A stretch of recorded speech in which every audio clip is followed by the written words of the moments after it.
Le forçage du débat démocratique par le président aime prendre le masque de la technicité du droit. Oui, peut-être. Résumé.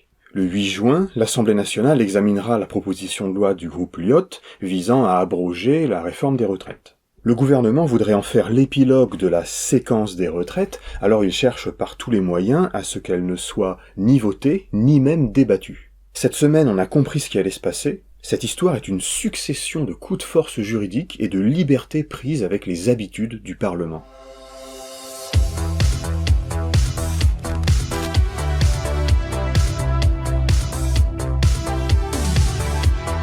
Macron a d'abord cru qu'il suffirait de faire oublier le coup de force du 49.3 en bombardant les Français de nouveaux chantiers législatifs.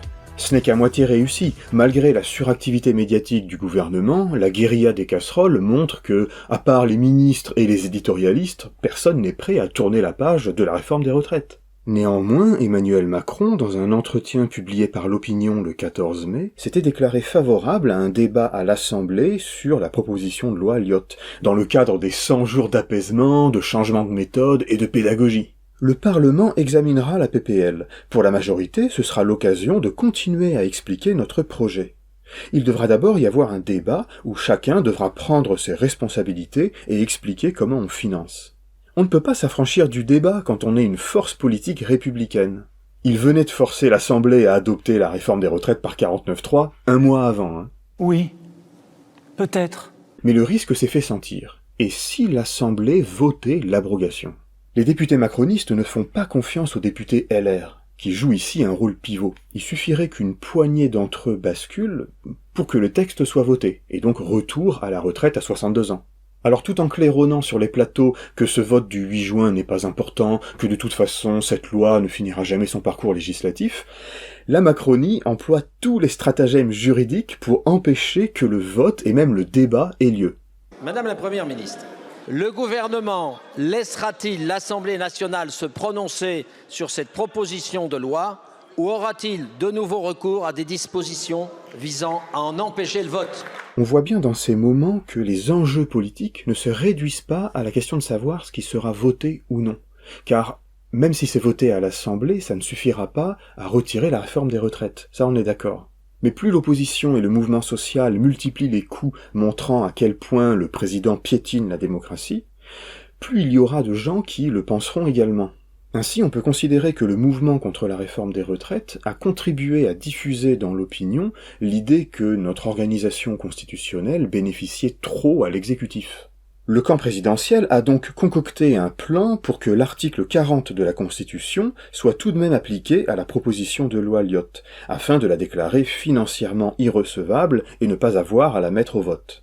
Alors même que le bureau de l'Assemblée nationale l'avait déclarée financièrement recevable au moment de son dépôt, et que le président de la Commission des finances, l'insoumis Éric Coquerel, l'a aussi validé mardi. Et moi, en fonction de la jurisprudence, d'ailleurs j'ai vu qu'il y a des constitutionnalistes qui commencent à me donner raison, j'ai vu Anne-Charlène Mezzina, Benjamin Morel, en fonction de la jurisprudence et du gage, j'ai estimé qu'il était recevable et qu'il valait mieux défendre l'initiative parlementaire qu'une version abrupte de l'article 40. Le piège s'est mis en place mercredi en commission des affaires sociales. C'est l'article 1 qui pose problème, celui qui porte justement l'abrogation de la retraite à 64 ans. Coquerel l'a validé. Il a dit grosso modo, habituellement on laisse passer quelque chose comme ça, donc c'est le débat et le vote qui trancheront, et non un contrôle de recevabilité a priori. Donc, étape 1.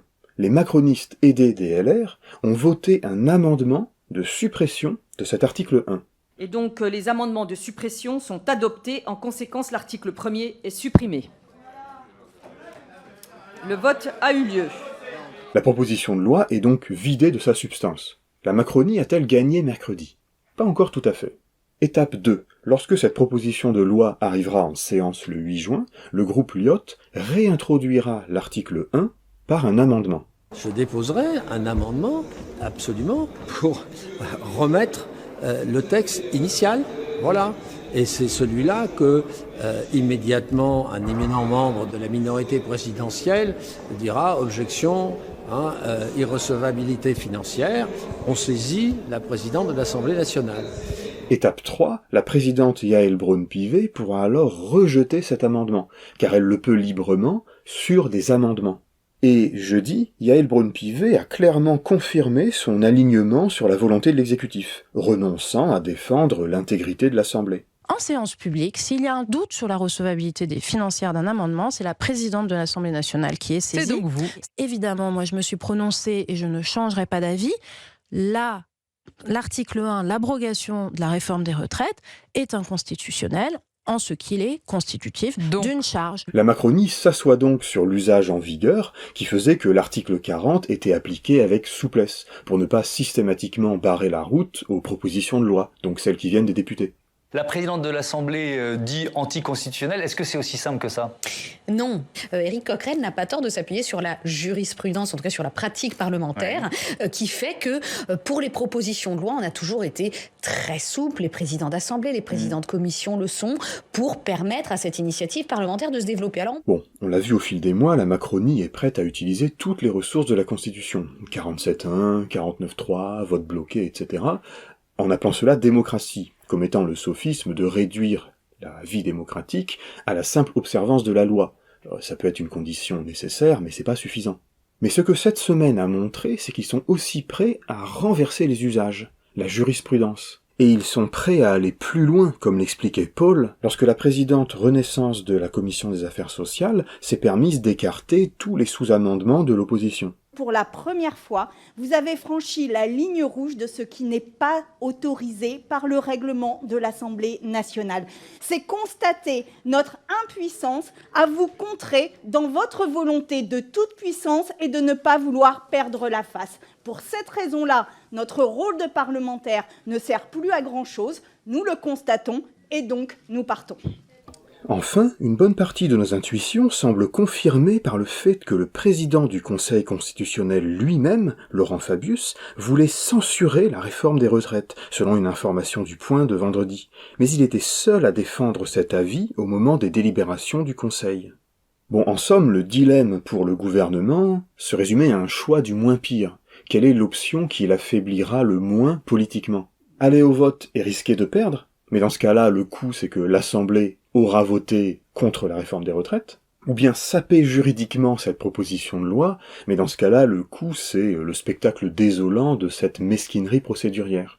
Eh bien, il a opté pour cette dernière. Et il n'est pas sûr que la qualité de la vie démocratique en sorte gagnante.